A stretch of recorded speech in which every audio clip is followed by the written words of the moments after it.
Haleluya. Amin. Tetap berdiri dan mari kita persiapkan satu bagian firman Tuhan. Saya minta salah satu tim altar dengan mic yang disiapkan untuk membantu membacakan bagi kita satu bagian kebenaran firman Tuhan malam ini. Mari kita buka bersama dari perjanjian lama dari kitab Yosua. Yosua pasal 14. Kita lihat pada ayat yang ke-6 sampai dengan ayat yang ke-15. Yosua pasal 14 ayat 6 sampai dengan ayat yang ke-15. Bapak Ibu perhatikan dan anak Tuhan akan membacakannya bagi kita sekalian. Yosua pasal yang ke-14 ayat yang ke-6 di bawah perikop Kaleb mendapat Hebron. Bani Yehuda datang menghadap Yosua di Gilgal.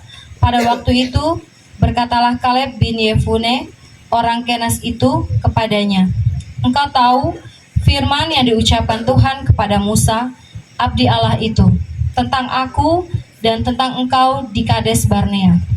Aku berumur 40 tahun ketika aku disuruh Musa, hamba Tuhan itu, dari Kades Barnea untuk mengintai negeri ini, dan aku pulang membawa kabar kepadanya yang sejujur-jujurnya. Sedang saudara-saudaraku yang bersama-sama pergi ke sana dengan aku membuat tawar hati bangsa itu. Aku tetap mengikut Tuhan Allahku dengan sepenuh hati. Pada waktu itu Musa bersumpah, katanya, sesungguhnya tanah yang diinjak oleh kakimu itu akan menjadi milik pusakamu dan anak-anakmu sampai selama-lamanya, sebab engkau tetap mengikuti Tuhan Allahku dengan sepenuh hati. Jadi sekarang sesungguhnya Tuhan telah memelihara hidupku seperti yang dijanjikannya. Kini sudah 45 tahun lamanya sejak diucapkan Tuhan firman itu kepada Musa, dan selama itu orang Israel mengembara di padang gurun. Jadi sekarang telah berumur 85 tahun aku hari ini. Pada waktu ini aku masih sama kuat seperti pada waktu aku disuruh Musa. Seperti kekuatanku pada waktu itu, demikianlah kekuatanku sekarang untuk berperang dan untuk keluar masuk. Oleh sebab itu, berikanlah kepadaku pegunungan yang dijanjikan Tuhan pada waktu itu, sebab engkau sendiri mendengar pada waktu itu bahwa di sana ada orang Enak dengan kota-kota besar dan berkubu. Mungkin Tuhan menyertai aku sehingga aku menghalau mereka seperti yang difirmankan Tuhan." Lalu Yosua memberkati Kaleb bin Yefune dan diberikannya Hebron kepadanya menjadi milik pusakanya. Itulah sebabnya Hebron menjadi milik pusaka Kaleb bin Yefune orang Kenas itu sampai sekarang ini, karena ia tetap mengikuti Tuhan Allah Israel dengan sepenuh hati. Nama Hebron dahulu ialah Kiryat Arba. Arba ialah orang yang paling besar. Ulang. Nama Hebron dahulu ialah Kiryat Arba. Arba ialah orang yang paling besar di antara orang Enak, dan amanlah negeri itu berhenti berperang. Demikian firman Tuhan yang berbahagia adalah kita sekalian yang sudah membacakannya. Kita juga sedia memeliharanya dalam hidup kita tiap-tiap hari. Tuhan berkati kita. Silakan duduk kembali. Baik, puji Tuhan. Shalom. Shalom. Kurang semangat. Shalom. Iya, puji Tuhan. Yang pertama saya menyampaikan syukur kepada Tuhan Yesus Kristus, Dia kepala gereja, Dia yang punya pelayanan ini yang telah mempercayakan bagi saya lewat tim dari Gemit Batu Karang Konino Kupang, yang bukan baru saja kali ini tapi sudah berapa kali kita jalan bersama di berbagai tempat. Terima kasih untuk kepercayaan Tuhan lewat tim ini. Saya tentu sekali saya orang Timur juga, hanya Timur dari Timur Tengah Selatan, gitu, Timur Tetes. Tetapi tidak salah juga kalau dalam khotbah malam ini saya akan selip bahasa Dawan juga. Yang saya siapkan 1-2 poin yang akan juga saya selip dan bahasa daun. Tentu Bapak Mama bisa mengerti bahasa TTS kok? Bisa tangkap ya, bisa mengerti. Ya tidak terlalu beda juga dengan saya tadi dengar-dengar. Saudara bawa omong, saya belum mau omong karena nanti malam baru saya omong 1 kali. Saya Bapak Talmon Selan, ya. Marga saya Selan. Saya punya istri dari Rote Pantai Baru dan anak saya 1 pasang, 1 laki-laki 1 perempuan. Saya hamba Tuhan melayani di Gemit dalam hal ini sebagai salah satu pengurus Persekutuan Doa Lingkup Sinode Gemit.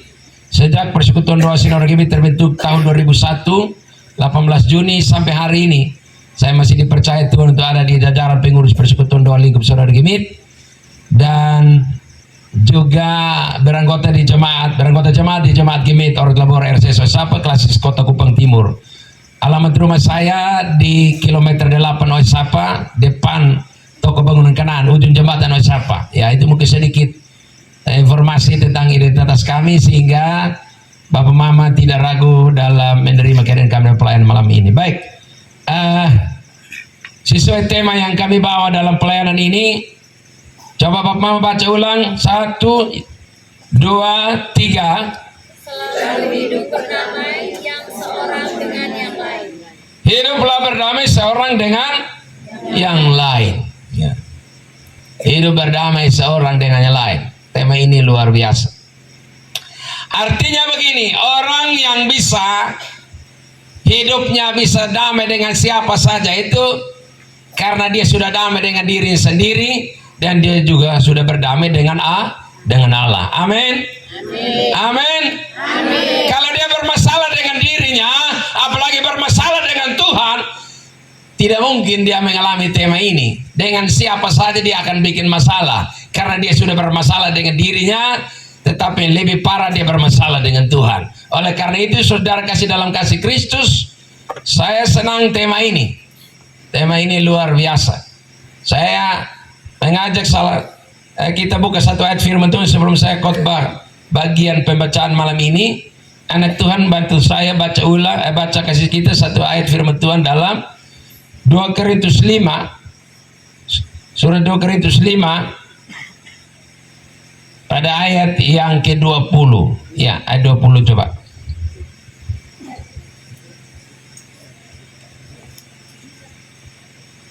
Tes. 2 Korintus pasal 5 ayatnya yang ke-20. Jadi kami ini adalah utusan-utusan Kristus. Ya. Seakan-akan Allah menasihati kamu dengan perantaraan kami yang dari gereja Batu Karang Konino, kami datang malam ini. Tuhan pakai kami, Tuhan utus kami untuk menasihati Bapak Mama yang ada di tempat ini. Terus dalam nama Kristus Yesus yang kami bawa malam ini dalam pelayanan ini. Berilah dirimu didamaikan dengan Allah. Berilah dirimu didamaikan dengan Allah. Sebab kalau engkau tidak berdamai dengan Allah, mustahil engkau berdamai dengan orang lain. Amin. Amin. Jadi kalau tidak damai dengan Tuhan, kau di mana-mana bikin masalah. Masalah dengan istri, masalah dengan suami, masalah dengan anak-anak, masalah dengan tetangga, masalah dengan kawan majelis, masalah dengan pendeta, masalah dengan pemerintah desa setempat. Di mana-mana dia jadi provokator, dia pembawa masalah. Karena memang dia lagi bermasalah dengan Tuhan. Tapi malam ini dan besok sampai hari Minggu, kami ini adalah utusan-utusan Kristus. Kami hadir untuk menasihati Bapak Mama supaya kita bisa berdamai dengan Allah. Sebab kalau tanpa berdamai dengan Allah, maka sulit kita bisa hadir dan bawa damai bagi orang lain. Dan karena itu, saudara, kenapa kita mesti berdamai dengan Allah? Berarti sebelumnya ini kita jadi musuh dengan Allah. Yakobus 4 ayat 4. Mari baca sebelum saya lanjut untuk menaikkan pembacaan malam ini. Yakobus 4 ayat 4. Mengapa kita harus berdamai dengan Allah? Karena memang kita bermasalah, bermusuhan dengan Allah secara tidak sadar. Yakobus 4 ayat 4.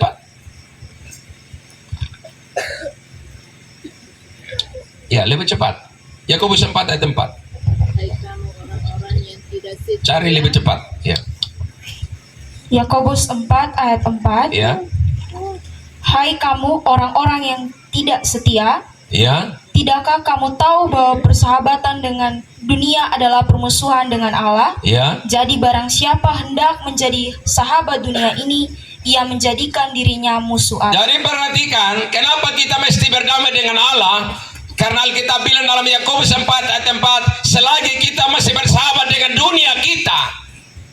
Dunia ini dunia ya, dunia apa? Dunia perselingkuhan, dunia kemabukan, dunia apa perjudian, dunia kuasa-kuasa gelap, ya. Itu kita masih bersahabat dengan dunia-dunia itu, maka kita lagi bermasalah dengan Allah. Kita jadi bermusuhan dengan Allah.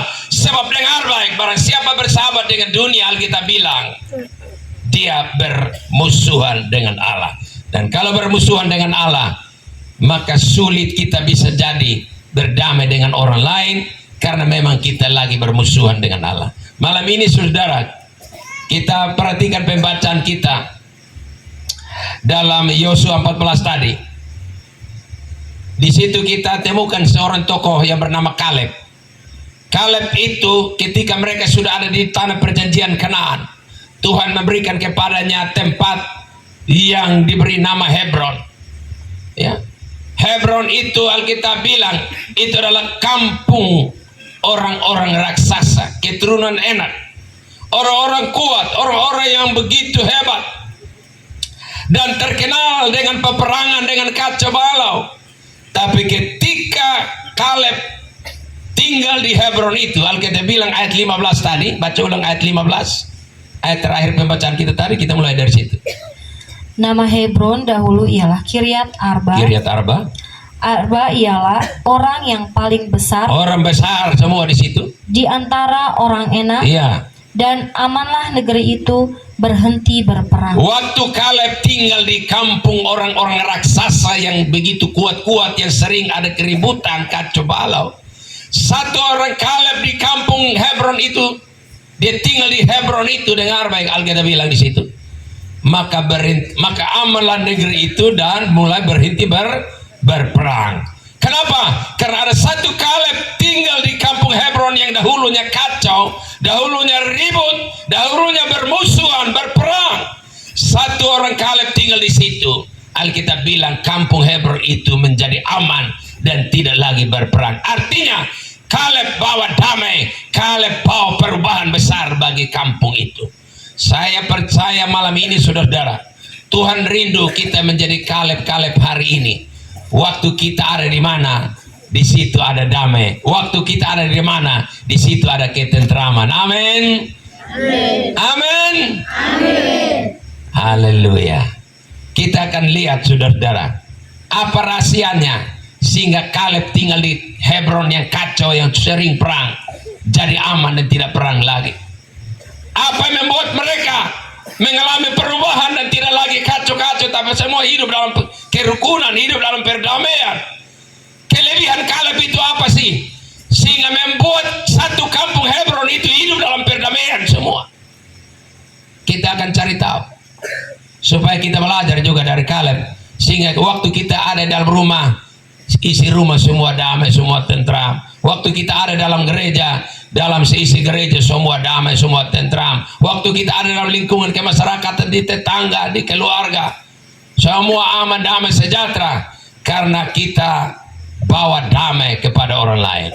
Saudara kasih dalam kasih Kristus, mari kita lihat satu persatu. Yang pertama, siapakah seorang Kaleb itu sehingga dia bisa menghadirkan damai di satu kampung Hebron dan semua hidup dalam damai? Yang pertama kita lihat ayat 8 dari pembacaan tadi. Ayat 8 dan 9, lebih bagus dua ayat itu dibacakan. Sedang saudara-saudaraku yang bersama-sama pergi ke sana dengan aku membuat tawar hati bangsa itu, aku tetap mengikuti Tuhan Allahku dengan sepenuh hati. Pada waktu itu Musa bersumpah, katanya, sesungguhnya tanah yang diinjak oleh kakimu itu akan menjadi milik pusakamu dan anak-anakmu sampai selama-lamanya, sebab engkau tetap mengikuti Tuhan Allahku dengan sepenuh hati. Saudara, dua ayat itu berbicara secara jelas. Siapakah seorang Kaleb itu yang ketika tinggal di kampung yang kacau jadi damai? Karena hal yang pertama yang ada pada seorang Kaleb, dia pribadi yang setia mengikuti Tuhan Allah dengan sepenuh hati. Artinya begini, seorang Kaleb ini saudara yang bisa bawa damai bagi satu kampung Hebron, bisa berhenti berperang, karena Kaleb ini seorang yang luar biasa, setia mengikut Tuhan dengan sepenuh hati. Seorang yang luar biasa membangun hubungan yang sangat karib dengan Tuhan, ya. Jadi kalau soal ibadah itu Kaleb itu tidak perlu diragukan lagi. Seorang yang setia beribadah, mengikuti Tuhan sama dengan beribadah kepada Tuhan. Dia rajin beribadah dengan Tuhan, rajin bergaul dengan Tuhan, sehingga kehidupannya bisa bawa damai bagi satu kampung Hebron itu. Artinya begini, kalau kita tidak dekat diri dengan Tuhan dalam persekutuan yang intim dengan Tuhan, sangat mustahil kita bisa bawa damai bagi orang lain seperti Kaleb. Karena kita sendiri dengan Tuhan, kita tidak dekat dengan Tuhan, kita liar dengan Tuhan. Banyak orang Kristen hari-hari ini dengan Tuhan bukannya jinak tapi liar. Dia tidak dekat dengan Tuhan tapi jauh dari Tuhan. Hanya kirim nama saja kau tulis di statistik gereja, tetapi dia pun nama yang ada di papan statistik gereja, tapi dia pembadan itu ada di luar gereja. Sehingga Sius Otu dalam lagunya bilang begini, burung gereja bikin rumah di gereja, tapi katong anak Tuhan kenapa? Lupa gereja. Bayangkan, anak Tuhan, hanya nama anak Tuhan, orang Kristen, lupa gereja. Burung gereja bikin sarang di rumah gereja. Orang Kristen liar dari gereja. Kalaupun terpaksa masuk gereja, itu kalau akhir tahun mau kunci tahun 31 Desember itu muka-muka baru semua datang store muka di gereja. Karena apa? Dia takut tahun lama kunci ame dia di dalam 31 malam itu. Nam tahun mayat noktom na nem noton human diklaim na klaim o kata fuinten. Atau selani muni faul yang fui binasin kanefa nukle. Liar dengan Tuhan dan tidak masuk gereja. Karena mama ajak bapak bilang, bapak kita pergi gereja kok. Bapak bilang begini, lu sembarang saja, beta ada capek, lu bisa sendiri. Kebetulan lu diaken, jawab naokit mama. Oh aku namen. Kalau dia bilang aku namen itu, koster papoko lonceng gereja bunyi besar. Tang tang tang, tadi banyak di tempat tidur. Tuhan bilang lu suka tidur, nah nanti lu tidur terus, lu sana akan bangun. Ham tu piut, sam tu pematen piut. Saudara, saya mau tanya di sini, Ibu Pendeta jujur dari saya ini, kita sama-sama pelayan Tuhan. Di sini janda dan duda mana yang lebih banyak jumlahnya? Mama tolong jujur, kita sesama pelayan. Saya yakin Mama tidak tipu saya. Seimbang Bapak. Seimbang kok. Janda dan duda berarti luar biasa. Di banyak gereja saya suka keliling wilayah Pilihan Gemit ini rata-rata di sini mungkin beda rata-rata janda paling banyak dari duda, tapi di sini luar biasa 50-50 na baik mama. Saya survei habis, rata-rata janda paling banyak daripada duda. Kesimpulannya yang tukang mati dahulu itu suami-suami, laki-laki yang tukang mati dahulu. Berarti di jemaat Immanuel lali bagus ya, mati-mati sama-sama, hidup-hidup sama-sama. Di jemaat paling banyak saya suka keliling, mau di daratan timur sampai di pulau-pulau luar timur saya suka keliling. Saya ada di dunia pelayanan ini waktu saya masih SMA kelas 1, saya sudah ada dunia pelayanan ini tahun 92-91 sampai sekarang ini saya keliling banyak wilayah Pilihan Gemit. Kebanyakan janda paling banyak daripada duda. Duda hanya sedikit, janda banyak-banyak. Saya mulai bertanya, kenapa yang tukang mati ini laki-laki dong mati dahulu ini? ternyata hampir sama di mana-mana pengeluhan. Di mana-mana saya suka keliling, pengeluhan itu paling banyak. Apa? Laki-laki paling pemalas datang gereja.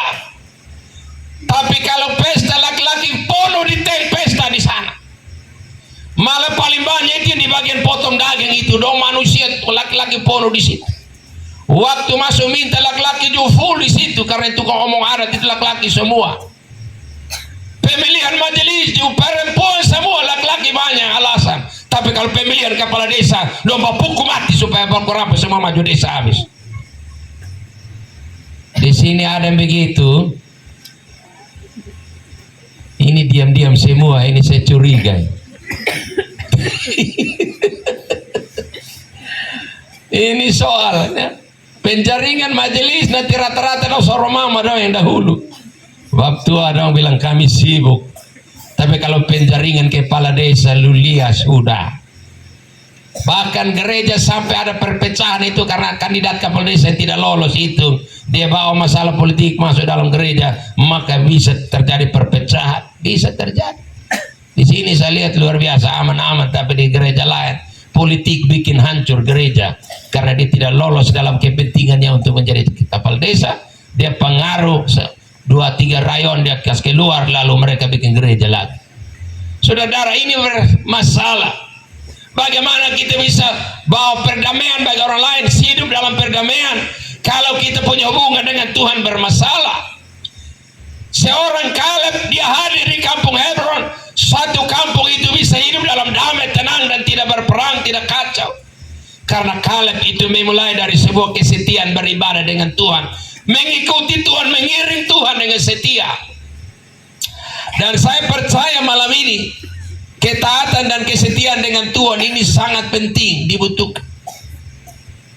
Saudara, saya heran banyak orang malas gereja, tapi ketika mati semua tulis di Facebook telah berpulang ke rumah Bapa di sorga.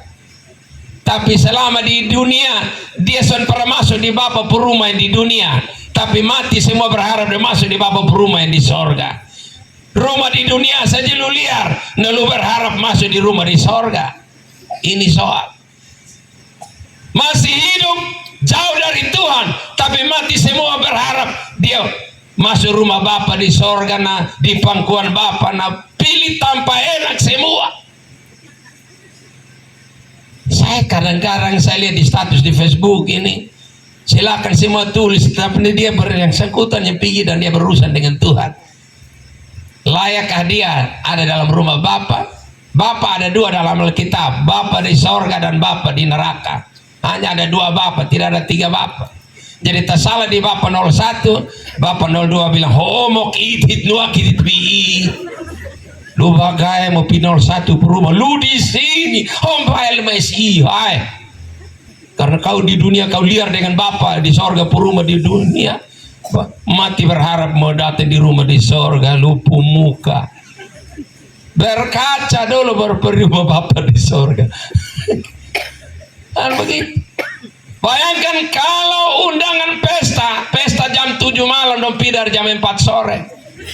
Bapak dobel selimut 3, 2 lapis di bagian bawah, 1 melintang dari dada, destar lagi. Mama juga, woi, mama pakai kabaya, konde besar kendiru. Dong pisah itu, malah bilang kita pisah semua, tutup rumah, isi rumah pisah semua. Karena bikin pesta ini, Tuhan pesta datang undang langsung. Nah kalau hari Minggu, Ibu Pendeta mesti undang langsung kah? Atau minta Tuhan pi undang dong langsung? Tuhan undang itu berarti orang lain bilang, orang di luar kita bilang begini, innalillahi wa innalillahi rujiun, mateng fi. Tuhan kalau datang undang engkau berarti selesai. Tuhan undang lewat koster pukul lonceng itu Tuhan panggil, Tuhan undang itu. Banyak orang tidak hargai undangan Tuhan lewat bunyi lonceng. Koster banyak yang pensiun dengan telinga tuli. Kasihan mereka rela telinga tuli demi jemaat, tapi jemaat lebih tuli dari koster. Ate beka. Biar nak pakai. Anak kampoi fakir. sengaja kasih kecil suara, saya curiga. Kalau lonceng gereja dia bunyi dong kurang tertarik, teng teng teng dong kurang tertarik. Tapi ada satu bunyi lonceng itu dia bilang begini, tetut tetut tetut tetut tetut tetut, itu dong kayak rumun, full itu, amu naik. Tuhan pun lonceng dong kurang tertarik, tapi kalau lonceng yang satu yang bunyi, itu dong lari kastengah semua kesibukan dong langsung penuh memang di arena. Memang dasar tidak hargai panggilan Tuhan. Tapi bukan di sini, di tempat lain saya temukan begitu. Bayangkan Tuhan panggil lewat bunyi lonceng itu, kasihan. Koster itu rela telinga tuli untuk jemaat. Di satu tempat lonceng gereja bisa hilang itu. Akhirnya dorang tidak bisa pukul lonceng. Tapi hebat, jemaat datang tahu jam ibadah dong tahu walaupun lonceng tidak bunyikan. Setelah cari informasi ternyata yang curi lonceng gereja itu adalah mereka yang merasa bahwa mereka diganggu ketika hari Minggu hampir siang. Dong masih mau tidur ini barang besi bodoh beribut ini. Dong suruh anak-anak tukang timbang besi dong datang koko ame kodo pitimbang. Bawa gerobak kodo timuat ame kodo pitimbang itu. Kesian Susun datang gereja dong curi lonceng gereja pitimbang kilo lah. Mau bilang kurang ajar pun nenek moyang. Itu di salah satu jemaat di wilayah Pelayanan Gemit. Pendetanya mengeluh. Ini jemaat memang kelewatan. Susun datang gereja dong helame lonceng dong pijual timbang kilo. Bayangkan. Ini macam apa orang Kristen model begitu? Bermasalah dengan Tuhan itu lebih bermasalah lagi. Nah saudara, kalau saudara bermasalah dengan Tuhan, bermusuhan dengan Tuhan, masa saudara ditampung di rumah Bapa di sorga? Sorga tidak tampung musuh, sorga tampung sahabat-sahabat Tuhan. Amin. Karena itu mulai berdamai dengan Tuhan dari sekarang, mumpung masih hidup ini, bikin baik hidup dengan Tuhan, berdamai dengan Tuhan, dengan jalan kembali setia dengan Tuhan dalam ibadah di rayon, di kumpulan-kumpulan rumah tangga, datang di gereja, ya gitu ya. Supaya engkau mulai berdamai dengan Tuhan sudah. Sebab kalau tidak engkau mati dalam permusuhan dengan Tuhan, masa engkau akan diterima Tuhan dalam rumah Bapa. Sekali lagi, area rumah Bapa itu tidak tampung musuh, hanya tampung mereka yang sebagai sahabat-sahabat Tuhan. Itu kita lihat. Hal yang pertama pada seorang Kaleb itu dia seorang mengikuti Tuhan dengan sepenuh hati. Seorang yang setia beribadah dengan Tuhan luar biasa. Tapi kalau umat Tuhan yang tidak peduli dengan panggilan Tuhan untuk beribadah, kita lihat Yesaya 1 ayat 2 dan 3. Yesaya pasal 1 ayat 2 dan 3. Satu waktu Tuhan kecewa dengan orang Israel dan Tuhan mengatakan kalimat itu. Yesaya pasal 1 ayat 2 dan 3. Yesaya pasal 1 ayat 2 dan 3. Dengarlah hai langit dan perhatikanlah hai bumi. Hai bumi di sekitar Lali ini dengar. Sebab Tuhan berfirman. Sebab malam ini Tuhan mau bicara bagi jemaat Tuhan di sini. Aku membesarkan anak-anak dan mengasuhnya. Aku membesarkan jemaat Tuhan di tempat ini dari kecil sampai besar. Tetapi mereka memberontak terhadap aku. Tetapi ternyata ada jemaat yang berontak dengan Tuhan dan tidak peduli dengan panggilan Tuhan untuk beribadah. Lembu mengenal pemiliknya. Tuhan bilang sapi kenal dia pun Tuhan. Tetapi Israel Tetapi tidak. orang Kristen hari ini lebih parah dari sapi. Keledai mengenal palungannya yang disediakan Tuhan. Keledai, kuda tahu dia pun tempat minum yang disiapkan oleh dia pun Tuhan.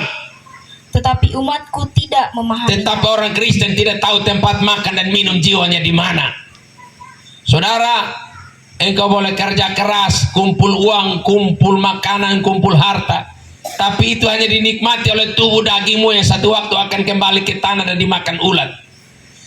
Tetapi makanan yang harus dinikmati oleh jiwa adalah firman Allah, adalah ibadah seperti ini. Bayangkan kalau engkau tidak pernah beri makan jiwamu dengan firman Allah, tidak pernah beri minum jiwamu dengan firman Allah, maka engkau sebenarnya mati sebelum mati. Kita lihat Wahyu 3 ayat 1. Wahyu pasal 3 ayat 1. Saudara baca di situ. Orang yang jarang kasih makan dan kasih minum jiwanya, orang-orang itu adalah orang-orang yang sudah mati sebelum mati. Wahyu pasal 3 ayat 1, Ya. dan tuliskanlah kepada malaikat jemaat di Sardis, Ya. inilah firman Dia yang memiliki ketujuh roh Allah dan ketujuh bintang itu. Kata Tuhan, Aku tahu segala pekerjaanmu. Tuhan bilang, saya tahu kamu punya kerja, kamu punya alasan, sibuk ini, sibuk itu, dan tidak datang gereja, tidak datang ibadat kampung. Terus Engkau dikatakan hidup, kamu bilang kamu masih hidup, kok kamu lari sini sana kerja di mana-mana, padahal engkau mati. padahal kamu sudah mati semua yang tidak datang ibadah dong itu. Amin kok.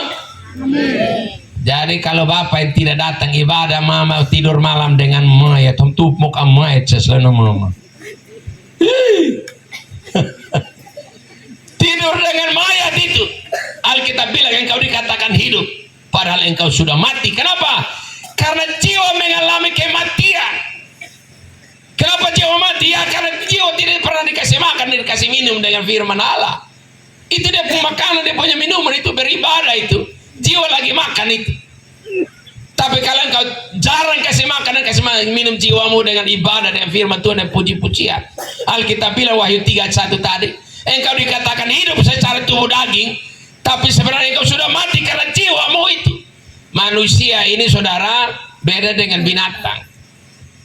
Kita manusia ini ada dua sisi kehidupan. Hidup secara tubuh daging yang kita hidup sekarang ini, tapi yang lebih hebat hidup secara jiwa. Ya, setelah tubuh ini kembali ke tanah, lalu jiwa akan kembali kepada Tuhan sang pemilik. Dan harus kita prioritaskan kebutuhan jiwa kita, itu ibadah dengan Tuhan ini penting. Saya kasih tunjuk satu ayat lagi dalam pertama Timotius 4 ayat 8. 1 Timotius 4 ayat 8. Betapa pentingnya kita beribadah, sebab ibadah itu ada janji berkat. 1 Timotius 4 ayat 8. 1 Timotius 4 ayat 8, latihan badani terbatas gunanya, tetapi ibadah itu berguna dalam segala hal, karena mengandung janji, baik untuk hidup ini, hidup hari ini, maupun untuk hidup yang akan makan datang. juga hidup yang mengacu kepada kekekalan hidup jiwa yang akan datang. Amin, kau amin. Ibadah itu mengandung janji. Jadi jangan pikir tidak terlalu penting ibadah, tidak. Saya heran kalau dong bikin pesta syukur itu dong akan usul. Saya tidak tahu di jemaat itu, di tempat lain itu ada. Nanti kami usul supaya ibadat singkat sama pendeta, penyanyi lagu jus 1 ayat, baca firman jus sepotong, renungan jus 10 menit, doa jus singkat, semua singkat. Tetapi yang lain itu tidak singkat. Dong ada istilah mami dan papi. Mami itu dong kasih kepanjangan makan minum, setelah mami maka dilanjutkan dengan papi, patah pinggang. Patah pinggang itu dengar sudah, susu saya, susu bendera, tetes tetes tetes tetes tetes sampai pagi, tetes atau berhenti tetes. Tapi kalau ibadah dong usul singkat. Tapi kalau susu bendera itu soalnya singkat. Di sini ada, kok diam dia? Di sini ada begitu. Hanya Tuhan yang tahu semuanya, karena saya baru datang tadi sore. Tapi pada umumnya saya dapati seperti itu. Ibadahnya dipersingkat, tetapi patah pinggangnya bilang kita siangkan malam ini. Siangkan. Ibaratnya dia mengantuk kode, kalau itu dia bilang kita siangkan. Karena lihat sudah dia goyang pima, dia buka kaki satu sufeo satu. Apa kok begini? Saudara, aneh-aneh. Saya lihat ya, gaya hidup Kristen abad ini seperti itu. Lebih utamakan kebutuhan daging daripada kebutuhan rohani, kebutuhan tubuh jasmani ini. Kepentingan dan keinginan tubuh daging jasmani kita ini lebih disenangkan daripada tubuh rohani kita. Nah, bagaimana kita bisa jadi pembawa damai bagi orang lain kalau kita sendiri bermasalah? Belajar dari sosok seorang Kaleb ini, dengar baik. Dia punya ketaatan dan kesetiaan dengan Tuhan, tidak perlu diragukan lagi. Ya, itu hal yang pertama. Yang kedua, yang ada pada seorang Kaleb, kita lihat. Masih dalam pembacaan kita tadi, tapi ayat yang berbeda. Kita lihat ayat 7 dan ayat 8a. Ayat 7 dan ayat 8a. Yosua 14 ayat 7 dan 8a. Aku berumur 40 tahun Ya. ketika aku disuruh Musa, hamba Tuhan itu, dari Kades Barnea untuk mengintai negeri ini. Dan aku pulang membawa kabar kepadanya yang sejujur-jujurnya. Ya. Sedang saudara-saudaraku yang bersama-sama pergi ke sana dengan aku membuat tawar hati bangsa itu. Iya, sampai di situ. Yosua si Kaleb ini ternyata tidak hanya setia beribadah dengan Tuhan, mengikuti Tuhan sama dengan beribadah dengan Tuhan, setia dengan Tuhan. Tapi yang kedua yang ada pada dia, ternyata dia ini luar biasa. Dia sanggup mempertahankan jati dirinya sebagai anak Tuhan. Teman-temannya waktu mereka diutus pergi survei tanah Kanaan, mengintai tanah Kanaan, mereka ada 12 orang. Satu orang mewakili satu suku, termasuk Yosua dan Kaleb. Ya, kita baca malam ini. Mereka dua juga ada dalam tim pengintai di negeri Kanaan itu. Tapi waktu mereka pulang, mereka yang 12 orang ini terpecah menjadi dua tim. Tim yang pertama tim beranggotakan 2 orang, yaitu Yosua dan Kaleb. Tim yang kedua beranggotakan 10 orang teman mereka.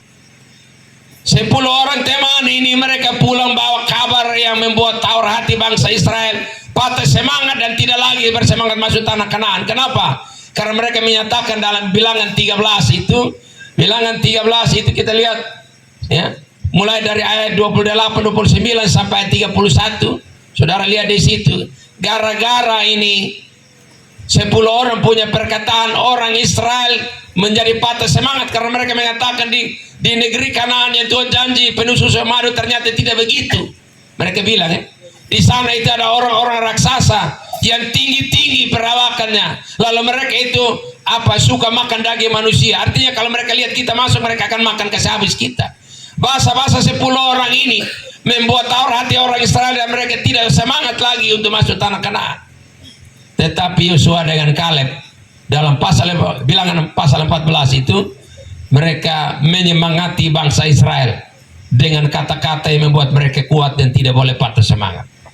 Artinya begini, Kaleb ini seorang yang luar biasa, seorang yang mempertahankan jati dirinya sebagai anak Tuhan yang setia beribadah.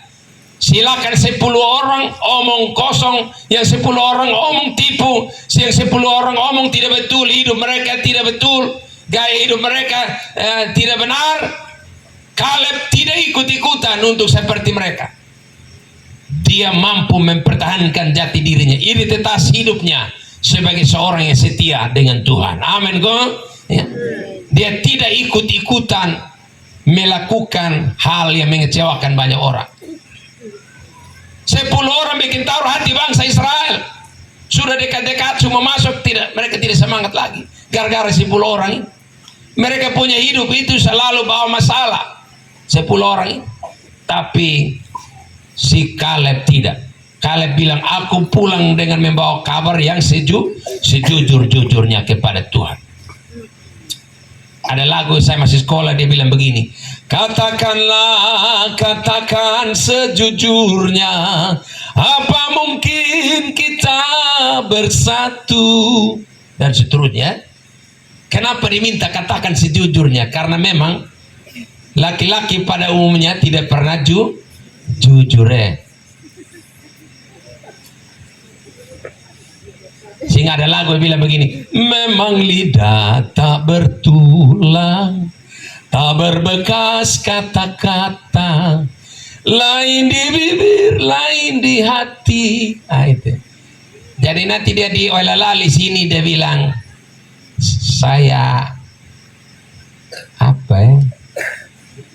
saya sudah ada istri, betul.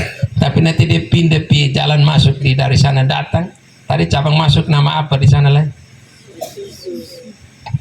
Di Oisusu sana. Dia sampai di Oisusu dia bilang begini, beta masih sendiri, mengaku bujangan.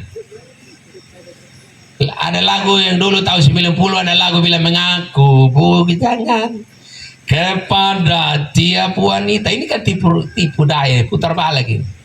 Tidak jujur ini. Ternyata cucunya satu kampung. Ini kan banyak tidak jujur. Saudara dengar baik, Kaleb tidak demikian. Dia mau berkata sejujur-jujurnya. Ini bicara tentang bagaimana mempertahankan identitas dan jati diri. Sebagai anak Tuhan yang setia beribadah, berani tunjukkan bahwa dia tidak seperti orang lain. Gitu. Amin, saudara, amin. Dia jujur. Cari orang jujur hari ini susah. Ada lagu satu, saya dengar lupa-lupanya dibilang begini. Oh, pria yang jujur susah dicari. Kasihan ya. Cari laki-laki jujur ini susah ya. Laki-laki dasar semua putar balik ya. Seolah itu lagu bilang. Dan ternyata betul juga, dalam fakta juga begitu. Banyak laki-laki yang di mana-mana tipe perempuan, ada perempuan yang menangis karena bapak tua jalan ke setengah, pi ambil lagi istri baru, pi ambil lagi istri baru. Pi mengaku dia masih bujang, dia ambil tambah lagi, dia ambil tambah lagi. Saudara, saya kadang-kadang pikir jangan sampai kita laki-laki ini sama kayak tukang batelor di mana-mana. Saudara lihat Kea, tahu Kea Kea itu kalau dia keluar Sabanta dia korek pasir, dia tumpuk telur, saya tumpuk di sini, situ dia korek pasir di sana, tumpuk telur di situ, dia pergi korek pasir di sana, tumpuk telur di situ. Ada sejumlah laki-laki itu kan tumpuk telur di mana-mana. Seperti kayak itu ya. Mohon maaf ini agak kasar, tapi kenyataan banyak anak yang tidak kenal dia pun bapak. Saya tidak tahu di kampung sini, tapi di kampung lain saya temukan. Akhirnya pendeta yang mau baptis juga serba salah, dia pun bapak di mana? Bapak tidak jelas, tapi anak muncul itu heran, itu Bapak Gabriel, kok Bapak apa itu? Dia sama kayak malaikat Gabriel, dia saat Yesus mau lahir dia muncul. Yesus lahir habis dia hilang, dia juga tiru malaikat Gabriel. Mengerikan hari-hari ini saudara-saudara. Banyak anak yang besar datang, dia tidak tahu bapaknya di mana. Kasihan ya. Kenapa? Karena kita lihat ini saudara-saudara. Hal yang kedua ini, sulit dapat orang yang jujur, yang berkata apa adanya, bukan ada apa di balik dari perkataannya. Kaleb ini seorang yang bisa dipercaya. Amin, saudara, amin. Cari suami yang dipercaya hari ini juga susah. Cari istri yang dipercaya hari ini juga. Kejujuran ini menjadikan orang ini bisa dipercaya, baik oleh Tuhan dan oleh manusia. Kejujuran menjadikan kita orang yang bisa diberi tanggung jawab. Saudara, di mana-mana bermasalah. Uang gereja tidak jelas. Tiap kali ganti pendeta ganti buku. Karena bendahara lama sengaja kasih hilang buku. Pendeta datang cari buku, tidak bikin buku baru. Nanti pendeta ganti lagi buku baru lagi. Pemeriksaan semua tidak jelas habis bila buku hilang terus. Saudara, cari orang jujur hari ini di gereja sampai di bidang pemerintahan ini banyak yang tidak jujur. Ya. Sehingga ada banyak kepala desa yang masuk penjara di Penfui. Saya ketemu di saya khotbah.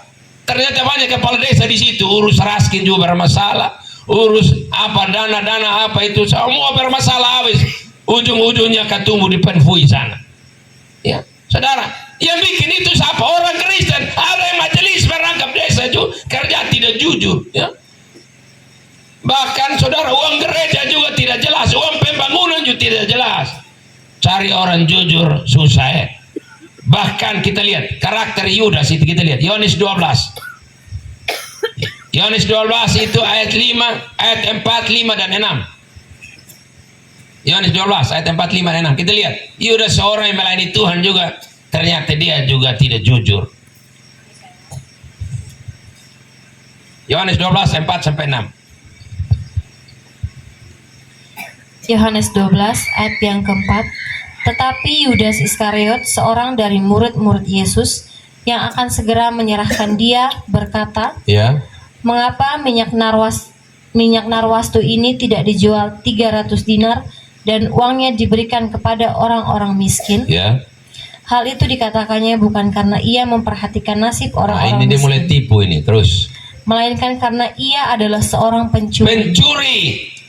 Ia sering mengambil uang yang disimpan Sering curi uang kas dalam kas yang dipegangnya. dipegangnya. Maka kata Yesus, Ya. biarkanlah dia melakukan hal ini mengingat hari penguburanku. Jadi waktu itu Maria mengambil minyak darwastu dan mengurapi Yesus, lalu Yudas protes. Coba ini minyak begini mahal kita jual supaya diuangkan, kalau diuang kita pakai untuk bantu orang susah. Alkitab tulis bilang bukan karena dia orang yang baik hati, bahasanya indah, tapi perbuatannya jelek minta ampun. Alkitab bilang bukan karena dia memperhatikan nasib orang miskin, tapi karena dia seorang pencuri yang sering tipu, putar balik, tidak kerja jujur, suka ambil uang kasih yang dipegangnya. Tapi bendara-bendara yang hadir malam ini jangan tersinggung. Bendahara desa, bendahara gereja, bendahara tim jangan tersinggung. Ini kita omong Yudas. Ya, bahkan dalam rumah juga banyak yang tidak jujur dalam rumah. Ya, ya. Ada banyak istri tidak tahu uang suami uang penghasilan berapa, tapi di tante sebelah ada rumah dia tahu. Itu tante di kampung tetangga dia tahu dia pelaki uang ada berapa dia penghasilan, tapi istri sendiri tidak tahu itu. Itu suami perlu digumuli didoakan itu. Bayangkan ya. Bahkan istri mau pegang di dompet, lu tahu maka sedang ambil itu dompet. Waktu pacaran itu dia cabut dompet kasih pegang buat nona lu pegang mau beli apa lu beli. Waktu pacaran ini dia kasih pegang nona dompet.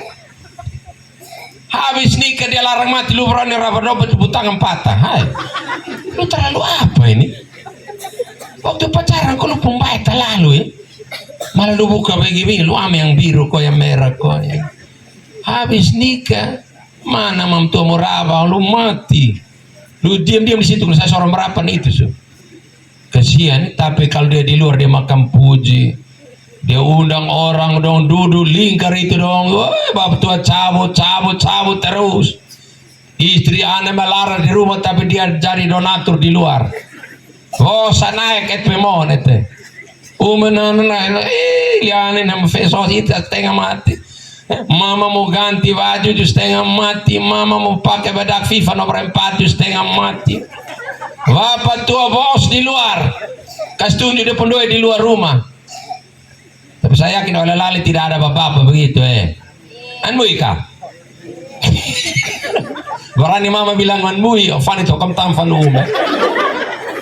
Ini malah lu tidur di luar, lu tidur di bawah asam. Lu berani kasih tahu bilang ada, lu habis. Tapi saya yakin hanya Tuhan yang tahu kalau ada yang begitu. Mari jujur dengan istrimu, jujur dengan suamimu, jujur dengan papa mamamu. Ya, banyak kita dalam keluarga saling tidak jujur satu dengan lain Satu tipu satu mama tipu bapak, bapak tipu mama, anak tipu orang tua. Banyak ya. Hanya satu tipu satu Bahkan sampai dengan Tuhan juga berani tipu Tuhan. Dia jual sapi 5 juta, dia bawa persembahan di gereja hanya 5.000. Mestinya kalau 5 juta persembahannya berapa, perpuluhannya berapa? Jual sapi itu 5 juta kasih perpuluhan berapa mestinya? 500 Dia bilang Tuhan, usi hom hinit nat ifuna tunibla infauliu. Autu set pe kios pe paman sekian. Ai memang pesta usi hom hinit maneno. Awek ni fini matum si mabat luka maneno. Dia kasih 500.000 dia bujuk Tuhan bilang Tuhan tolong mengerti kita mau kumpul keluarga mau pesta mau ini mau utang di paman di mana kios segala macam dihitung semua. Terakhir bilang Tuhan tahu dan mengerti. Dia pegang 5.000 10.000 dari tentara. Tapi ada yang lebih parah lah, dia tidak bawa sama sekali. Ketika tangguh kolektor datang dia hanya ayun kepala begini. Itu tangguh itu isi doi bukan isi kepala begini. Di sini ada yang biasa hormat tangguh. Itu sudah terlalu kelewat Tuhan berkati. Saya lihat di daerah subur ini Tuhan berkati dan pertanian, peternakan lain ya. Tuhan berkati luar biasa, tapi kadang-kadang kita tidak jujur dengan Tuhan soal memberi persembahan ya. Akhirnya mau bayar gaji pendeta juga susah, tapi dia pun sopi lancar, dia pun rokok lancar, dia pun pulsa data lancar, semua lancar, tapi hak pelayan Tuhan macet. Untung pendeta tidak bilang Tuhan kasih macet, dia pun apa semua Tuhan. Kasihan kan? Supaya adil.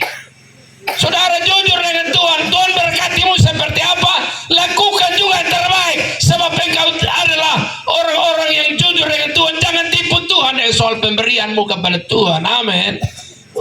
Ini tidak amin ini. Amin. Saya lihat ini sampai tidak mau terpaksa. Tuhan bilang belajar dari seorang Kaleb, dia jujur ini. Orang yang bisa dipercaya karena jujur. Ya, bisa jujur dengan perkataannya, bisa dipercaya. Ya. Begitu. Karakter yang seperti si Kaleb ini jarang kita dapati hari-hari ini. Berkata jujur, berlaku jujur, memberi jujur, ya, hidup dalam rumah tangga jujur satu dengan lain, ya, gitu. Jangan tipu satu dengan yang lain, jangan. Bayangkan kalau dia terima telepon itu dia lari sembunyi di belakang rumah dia di kandang babi baru terima telepon. Maksudnya apa itu? Itu bisnis apa talar aku bisa sembunyi di kandang babi sana. Nah, tolong lebih Fafin mensium telepon. Wah, oh itu bisnis apa talar itu? Kenapa terima telepon di depan situ om kuat-kuat kenapa? Kusu-kusu di kandang babi sana itu. Ada apa itu? Nama tidak jujur, mulai tipu itu. Nanti mam tua tanya, om saya kau telepon kok. Ini, aku kawan nanti sana, oh iya tapi kawan saya. Oh gitu. Ini banyak tidak jujur itu. Akhirnya ujung-ujungnya bermasalah rumah tangga. Kehancuran rumah tangga terjadi itu karena tidak jujur itu satu dengan lain. Ya begitu. Perpecahan itu bisa terjadi karena tidak jujur satu dengan lain. Sulit dipercaya hari-hari ini. Yang ketiga yang terakhir, kita lihat ada pada seorang Kaleb sehingga kehadirannya membawa damai bagi satu kampung Hebron dan semua pada ada damai dan tidak ada peperangan lagi. Yang ketiga terakhir kita lihat dari pembacaan yang lain, Bilangan 14 ayat 24. Bilangan 14 ayat 24. Mari lihat hal yang terakhir.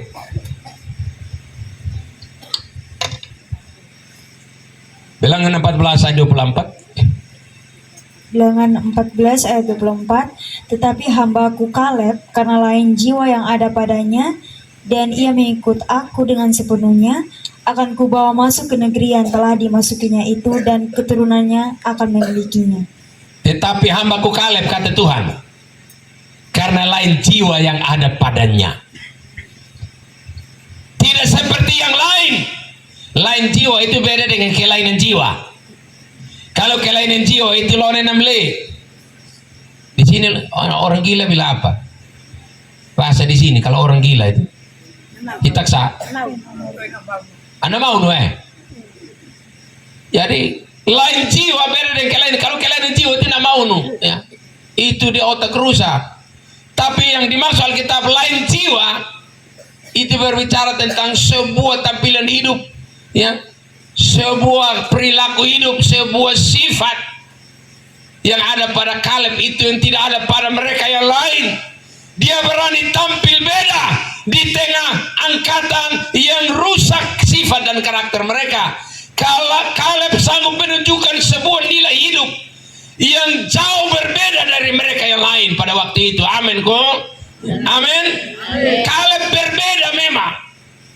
Hidupnya beda sekali.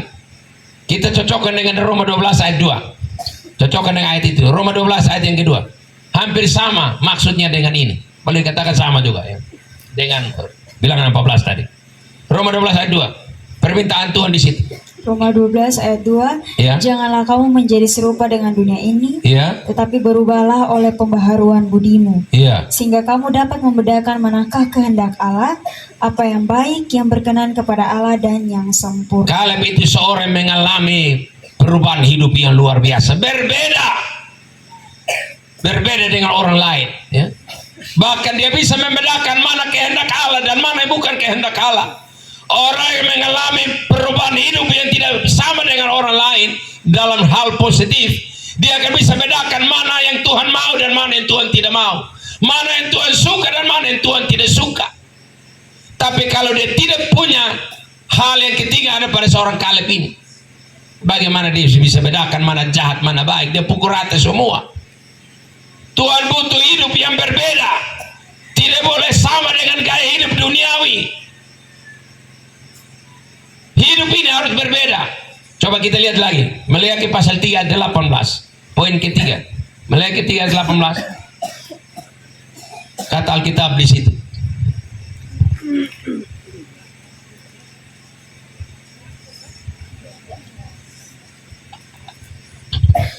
Ya, Meleakhi pasal 3 3:18. ayat 18. Maka kamu akan melihat kembali perbedaan antara orang benar dan orang fasik, antara orang yang beribadah kepada Allah dan orang yang tidak beribadah kepada Allah. Harus ada perbedaan antara orang fasik dan orang benar, antara orang yang beribadah dengan orang yang tidak beribadah. Artinya dengan kata lain harus ada perbedaan antara orang Kristen dengan yang bukan Kristen, antara orang yang datang gereja dan mereka yang tidak datang gereja. Mesti ada beda memang. Antara orang yang sudah dibaptis 3 nama, sudah sarani, sudah siri, sudah makan perjamuan, harus berbeda memang. Hidupnya tidak boleh sama dengan gaya hidup duniawi. Itu. Kalau tidak, kita akan gagal menghadirkan perdamaian bagi sesama kita. Kenapa? Karena kita tidak berbeda dengan mereka yang lain. Tuhan mau kita tampil beda dalam soal perilaku hidup. Ya. Sekarang ini orang lebih cepat tampil beda dalam hal-hal ya fisik. Coba kita perhatikan, kita orang di kampung, tapi kalau hari Natal itu banyak yang rumah muka berubah tiba-tiba sehingga ada orang bilang begini, dari depan ke dia, dari samping ke bukan. Dia kulit hitam, tapi ini malam dia datang Natal putih, tapi putih hanya sampai di bagian muka, di leher mulai hitam ke bawah. Ini kan dia mau tampil beda, tapi beda. Itu bukan yang dimaksud oleh Alkitab. Ya, saudara, banyak di Facebook dia pun cantik luar biasa, maka tumbuh di dunia nyata. Aduh, perbedaan antara langit dan bumi jaraknya. Itu bukan yang tampil beda dimaksud oleh Alkitab. Bahkan dia biasa keriting tiba-tiba lurus lalu kasih dulu poni sebelah tutup mata kiri ke tengah mata kanan, sama kayak dia ini satria ini apa itu pendekar mata satu itu. Pernah nonton itu film pendekar mata satu itu, banyak yang tutup mata sebelah sama kayak pendekar mata satu, dia hanya melalui dari mata sebelah begitu. Dipikir itu di Sutalo Gaga itu orang mau bikin gaya atau kan begitu. Apalagi baru habis ion rambut hari Minggu datang gereja, lihat sudah dia buang sini, nah buang begini, lah buang begini. Saya kalau duduk ke orang begitu lama saya bagunting, dia buang habis, saya potong aja, buang kembali sudah ada lah. Gilir mau buang dia saya potong aja, saya amankan di bagian belakang. Kayak bikin cengkel karena mana gue lihat. Saya duduk diam-diam kok ikuti liturgi ibadah dengar firman, dia tak sibuk urusin rambut. Maklum itu hari dia baru rasa kepala ringan. Kayak apa kok kayak model begitu? Kita kalau kadang-kadang dulu deh kayak begitu lagi, nuntun tadi copet bawa gunting kali selesai. Habis ibadah selesai juga, selesai ibadah selesai di perambut yang buang film sebelah. Saya tikrek selesai. Lu datang mau apa? Mau kayak apa di sini? Kalau yang begitu-begitu dong cepat itu. Yang laki-laki dong juga itu dong pilih kupang pulang datang di kampung, lihat juga anteng sebelah gantong. Ya, sama antar apa dia gunting sebelah tipis yang lain turun sampai di bawah sini, sama kayak sakit jiwa itu. Dipikir itu terlalu ganteng itu. Tinggal kasih dia mini set dan daster, saya sudah lengkap. Karena kita pun anak timur dong, karena ya omaheku. Satu kali saya supir naik ketemu satu nona timur di pinggir jalan di Ponggaya, sampai saya supir bilang, begitu. Supir saya ini bawa golgota dulu di belakang, sampai teriak bilang, kita orang timur soalnya pas, maka kita paksa diri. Suhita merok mini saya potong lah, di sini saya potong, semua serba saya potong. Dia jalan sama ke apa koi? Kasihan nih. Nah kasih keluar ame semua sama ke lauk hau yang keluar dah.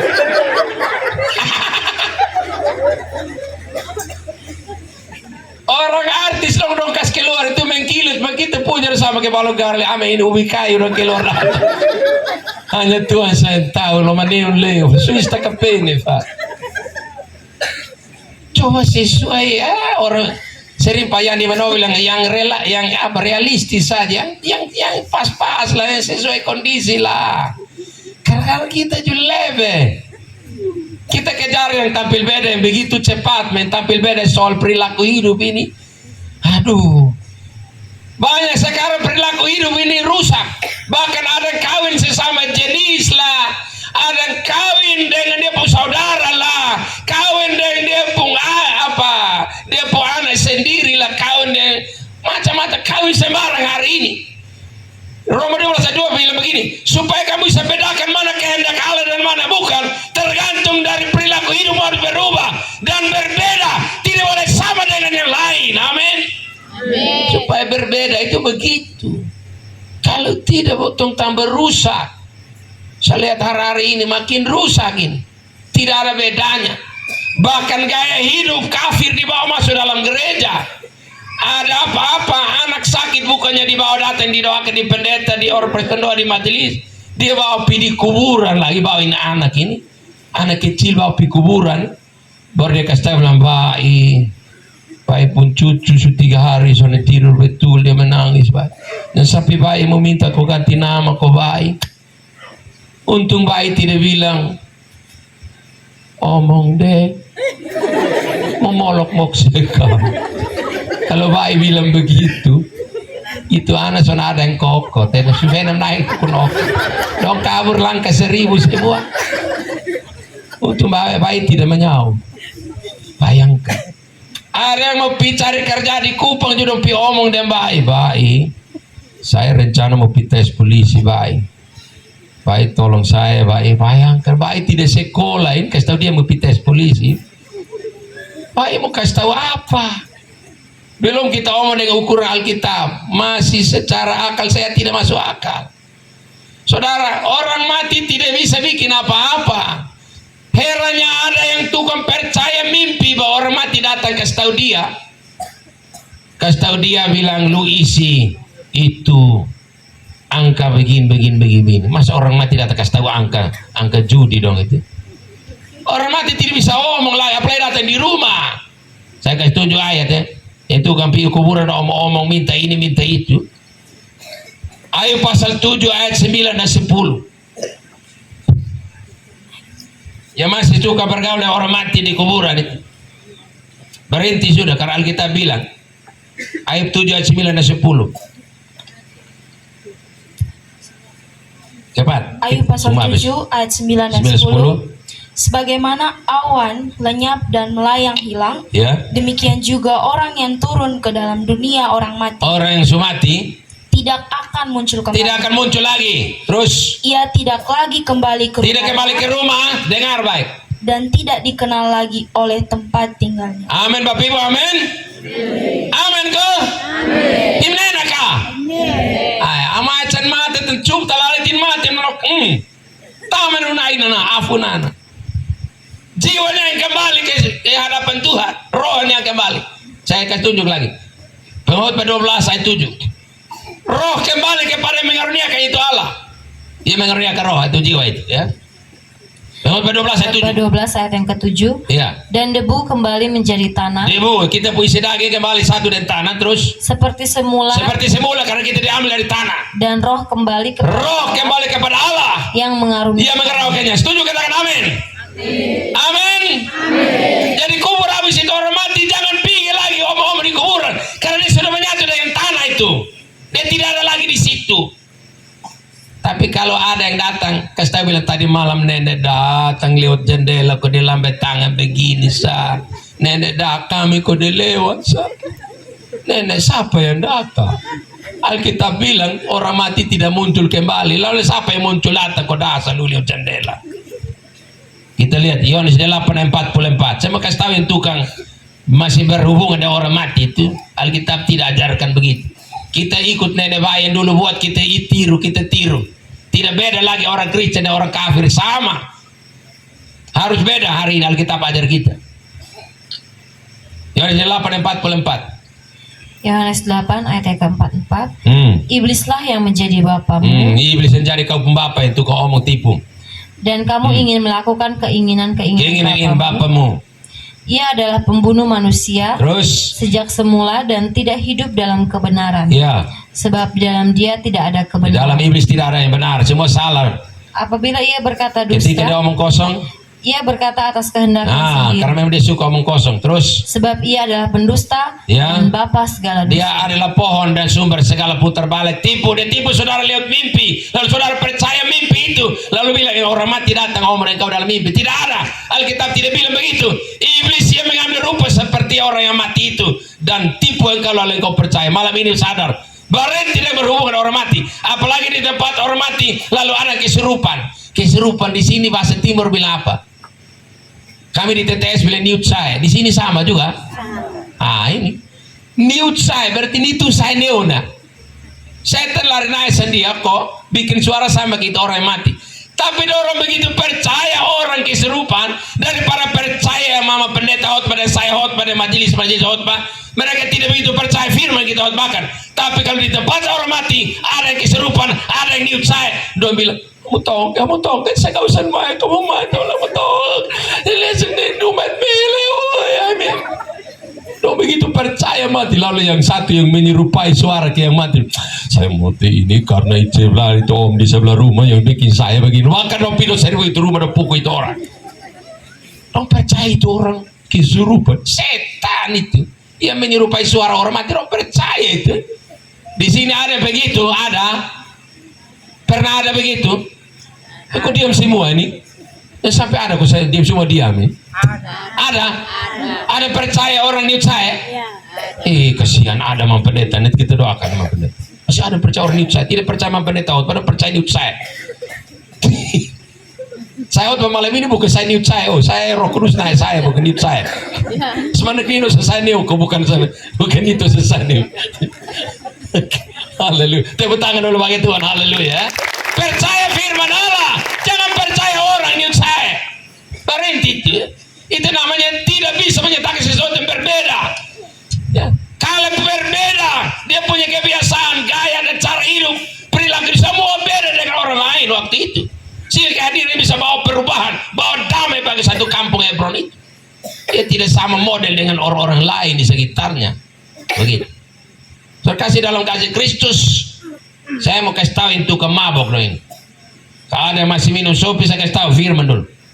Supaya kau berhenti dan berbeda dengan yang lain. Yesaya 5 ayat 11 dan ayat 22. Yesaya 5 ayat 11 dan ayat 22. Saya tutup khotbah ini menyampaikan poin-poin ini supaya jemaat ingat. Berubah supaya berbeda, jangan sama dengan gaya hidup hari-hari kemarin.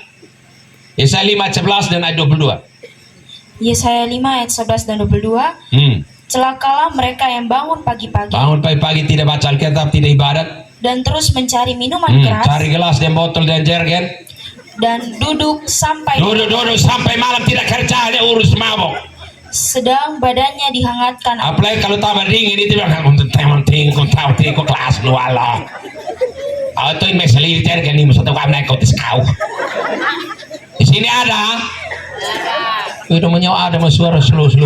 Ayat 22. Saya supaya kasih tahu yang tukang masih bermain, pemain dong dengar. Ayat 22. Celakalah mereka yang menjadi jago minum, dan juara dalam mencampur minum keras, itu kan juara dan campur. Saya kalau campur orang minum sampai botol minum kembali sendiri. Sampai tidur lalu lupa pakai pampers kok meleleh atas bawah. Sampai pulang, sontak udah lihat jalan pulang rumah. Orang datang kok pulang, kalau jalan sontak udah lewat mana? Kau ingin itu falanan, fainu sontak lihat jalan. Minum sampai meleleh atas bawah, lalu yang tukang bermain itu ada kapal dusun, ada Pak RT, ada diaken, ada pentua. Saya di sini, saya mau bilang, kita di TTS itu ada istilah, tinggal pilih mau penatua atau panatua. Dia di satu sisi hari Minggu dia penatua, tapi hari lain dia panatua. Panatua kami di TTS, panat itu jaga, tua tuh. Minat nah dia jaga, jadi jaga laru, jaga sopi, maka kita sebut dia panatua, bukan penatua. Ada bilang begini, aduh bapak, kalau saya naik mimbar saya mesti taruh ame dulu, saya sudah mau ngomong apa. Ini malam saya tidak taruh, saya minum ini aqua betulan, bukan aqua lain. Saya bisa omongin ya. Satu kali di tempat yang lain di Kabupaten Kupang, saya tidak sebut. Satu majelis dia tabah baru dia bilang ke jemaat, mari kita baca dari kitab Yunus pasal 1 ayat 1 sampai selesai itu, cerita tentang Yunus ya, lari dari panggilan Tuhan, mengingkari panggilan Tuhan toh.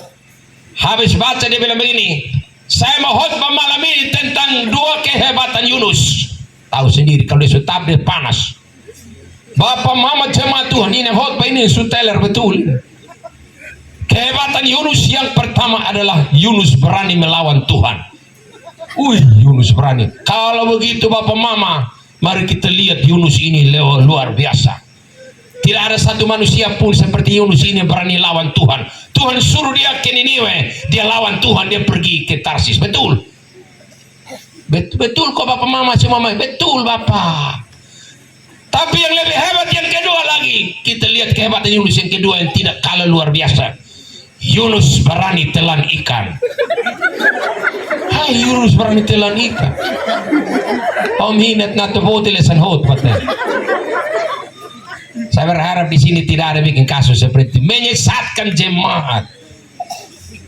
Suruh jemaat lawan Tuhan seperti Yunus. Suruh jemaat telan ikan seperti Yunus. Kayak Yunus hebat toh. Ini kan khotbah model apa ini? Karena memang ini semua tanda silang di otak, jadi semua silang habis. Malam ini saudara saya mau kasih tahu, kenapa Tuhan mau kita berubah, berbeda, seperti Kaleb berubah, berbeda, sifat karakter perilaku hidupnya tidak seperti mereka yang lain, supaya akhirnya kita jadi pembawa damai dan bukan pembawa masalah. Pesta di mana-mana tukang bakalai, tukang bapukun, dia tukang minum doang. Orang kasih dong makan kinyang-kinyang, dong kinyang habis dong bangun lempar ke hancur orang perumah, lempar ke hancur orang otomotor di situ bawa puku pizza hancur. Bayangkan saudara-saudara. Sebenarnya kalau Tuhan pesta mau bilang tidak tahu malu, kasih makan dia 2 piring, dia bangun dia kuat, dia pukul ke rusak kita pembarang-barang. Coba tadi dia jam makan baik. Datang pesta kita kasih makan dia lah, kinyang-kinyang lah, bangun lah bakalai, banting ke sepatah orang pukul di situ. Saya lihat ulang-ulang, tengah malam jam 1-2 itu dengar sudah pok-pak. Bahkan jar baburu di jalan. Orang per rumah pumpak. Yang itu minum doang itu. Saya berharap di Wailali tidak ada. Ada kok? Ada? Iya ada Mam Pendeta. Saya sudah tanya berapa ini ada terus ini. Harus berubah, amin. Supaya bisa bawa damai bukan bawa kaca balok. Dia pulang minum apa baik, istri semua soalnya betul habis. Dulu waktu pacaran jalan dengan istri, belum istri masih nona, masih pacar. Jalan dan dia pun nona, dia jalan nona terantuk batu sedikit. Aduh ini batu memang terlalu. Habis nikah dia mabok sobi, bukan dia tendang batu, dia tendang mam tua. Ini memang terlalu. Mam tua lari naik kursi meja semua. Kasihan nih. Lalu mama berdoa, Tuhan tahu beta menderita di bawah pemberitaan Pontius Pilatus Tuhan. Beta ada laki itu sama Tuhan. Satu waktu Tuhan mama dia nama sudah beta menderita terlalu Tuhan. Bayangkan. Makanya bab Tuhan ada tukang mati dahulu itu karena mama pengen luhan. Tapi bukan di sini, di tempat lain membuat tersiksa mama Waktu pacaran hati manoso setengah mati mau cepat nikah habis itu dia bilang bete lihat mama bete tinggi ke soa karmana kok dulu mama pun pinggir sama ke gitar kok dia bebok begini ke gitar Spanyol itu bebok begini sekarang mama pun pinggir lurus begini bete lihat sama ke deronter karmana kok bete kurang semangat. Pertanyaannya siapa pun gara-gara kok mama pun pinggir model begitu. Anak satu waktu bilang kami keluarga besar, dia bikin paling kurang setengah lusin. Maka mama na mep. Mama jalan sama ke bodyguard. Lalu waktu bilang saya lihat mama ini saya tinggi ke soakar mana saya kurang semangat ini. Mama sudah ada pinggang, sudah ada bentuk lah ini. Apa yang aku penulis mama Di sini ada yang mulai soalnya semangat ya mama lah hati-hati. Mama dulu baru kita lihat ini dunia pun luas. Amin. Tidak ada orang karena lagu bilang kasih Bapak kepada, tidak ada orang bikin lagu kasih Bapak, itu lagu salah. Ya benar, kasih Ibu kepada, karena lagu kasih Bapak, kasih Ibu sah. Tapi kalau ada bapak yang pukul ibu, itu bapak semua mereka mati itu. Karena selalu orang bilang surga di bawah, dosen pakai telapak kaki bab tua, tidak ada. Jadi kalau bapak injak ibu sampai dia injak surga, berarti dia lompat ke neraka itu. Bapak pukul mama sampai dia mau, bapak bosan sama mau di surga, mau pindah neraka itu. Surga ada di mama nah. Tapi kalau mama dong juga jangan terlalu juga. Karena mama dong kalau omong ini sama kayak orang siaran radio Republik Indonesia, sekali di udara tetap di udara. Bangun pagi mata belum buka mulut cukor. Di sini ada anu oleh nah ya. Ibu bapak terus. Maka bapak bangun langsung mulut pizza nenan. Saya bilang stop. Dulu kita pacaran kau tidak tahu wajah mau. Sekarang habis ini maka mama pizza. Kasihan tolong berubah amin. Kasih tahu kiri kanan mau berubah sudah. Karena Kaleb berubah kita juga berubah amin. Kaleb hidupnya berbeda, tidak sama dengan orang lain pada waktu itu. Sehingga dia punya kehadiran itu bawa kesejukan, bawa kedamaian, ketentraman. Ketika bayangkan kalau bapak tidak jadi seperti Kaleb, ketika bapak tidak ada di rumah, mama bilang begini, puji Tuhan, Herodes lagi tugas luar, terima kasih Tuhan. Mama dan anak bersyukur. Bapak kalau bapak mulai pulang, motor bunyi masuk halaman rumah, dong gemetar cuma, duh Herodes pulang, kita mati sudah. Kalau bapak agak lama di luar dong senang ya. Bapak pulang cepat dong pikiran. Itu bapak bermasalah itu. Ada mama ketika di luar rumah bapak dan anak bilang terima kasih Tuhan kami punya anjing Helder lagi tugas luar. Anjing itu kan begigit bangun jalan Tuhan. Semoga dia lebih lama pulang lebih baik Tuhan. Berarti mama lagi bermasalah, hidupnya tidak betul. Tidak sesuai dengan firman Tuhan malam ini. Mari kita berubah. Anak-anak pun demikian. Kadang-kadang ada orang tua bilang ini, coba di PTKW di mana kok? Ini anak ini memang diikut dia pun nenek moyang. Hei, nenek moyang dari mana? Ini anak ini ikut dia pembayi. Hei, yang melahirkan bapak mama bukan bayi yang melahirkan. Kita angkat titip di bayi, titip di nenek. Pada sebenarnya anak itu lagi menggambarkan bapak dan mama punya cara hidup. Anak bisa jadi baik tergantung bapak mama juga. Amin. Sebab dia keluar dari bapak mama juga. Karena mama bapak maki anak dengan bahasa-bahasa yang tidak pantas. Sebenarnya itu anak keluar dari siapa? Kalau kita bilang dia babi berarti dia anak babi, berarti ada babi mai dan babi laki ya. Kalau tak 5 anak masak 5 even ok 5 mo naman si bas na po ito ka. Kalau tak asu berarti aus anak dan muil aus eva ma aus mo naman nasi.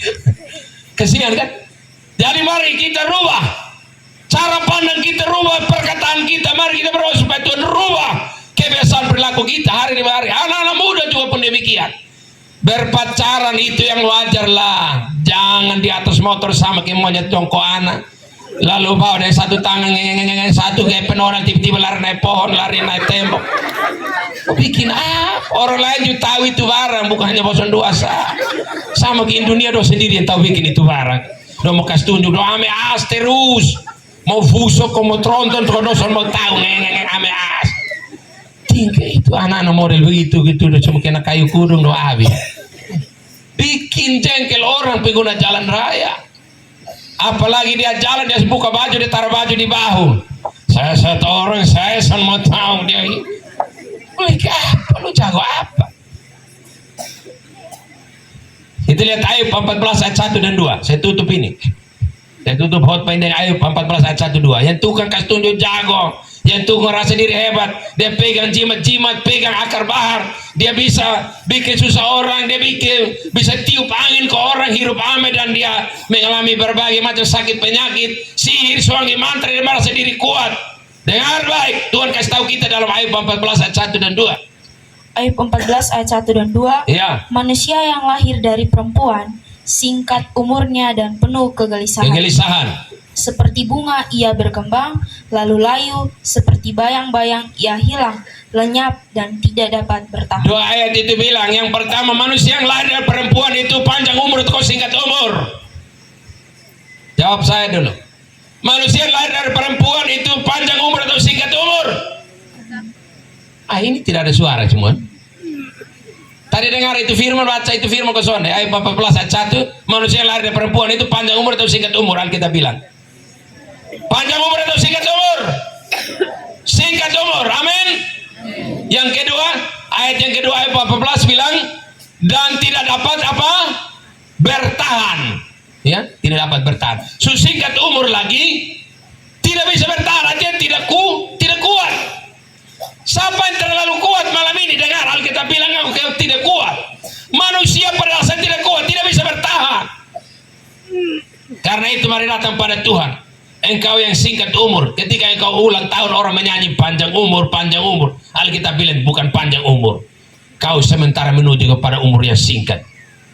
Siapapun engkau malam ini, karena umurmu singkat, karena engkau tidak kuat dan tidak bertahan, datanglah kepada Tuhan pemberi hidup yang kekal. Datanglah pada Tuhan pemberi kekuatan yang menyanggupan engkau menjadi orang yang tadinya lemah jadi kuat karena Kristus.